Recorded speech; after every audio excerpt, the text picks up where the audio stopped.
कंडियारो जमायत इस्लाह मुस्लिमीन पाकिस्तान जे सरपरस्त आला हज़रत ख्वाजा महबूब सजण साईं चयो आहे त इंसानियत जी ख़िदमत ई असल इबादत आहे। कंहिंजे अॻियां हथ टंगण खां बहितर आहे त ॾियण वारो हथ हुजे।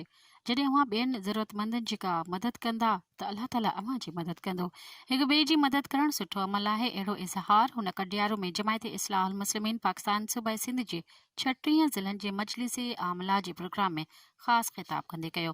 हुन चयो त कारोबार कयो जेको सुनत नबवी आहे, जंहिंमें बरकत आहे। उन खां अॻु जमायत जे मरकज़ी सदर साहिबज़ादा साईं जाफ़र सादिक ताहिर, सूबाई सदर काज़ी मशहूद अहमद कुरैशी, जनरल सेक्रेटरी मखदूम मोहम्मद आज़म, डॉक्टर सईद अहमद ऐवान ॿियनि ख़िताब कयो।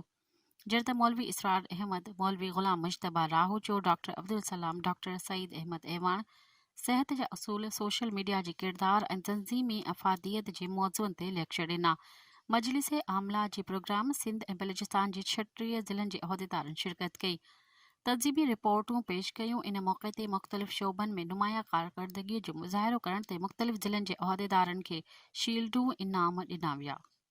मज़ीद ख़बरनि ऐं तफ़सीलात लाइ विज़िट कयो असांजी वेबसाइट www.awamiNewsHD.com ऐं ॾिसंदा रहो अवामी न्यूज़ HD।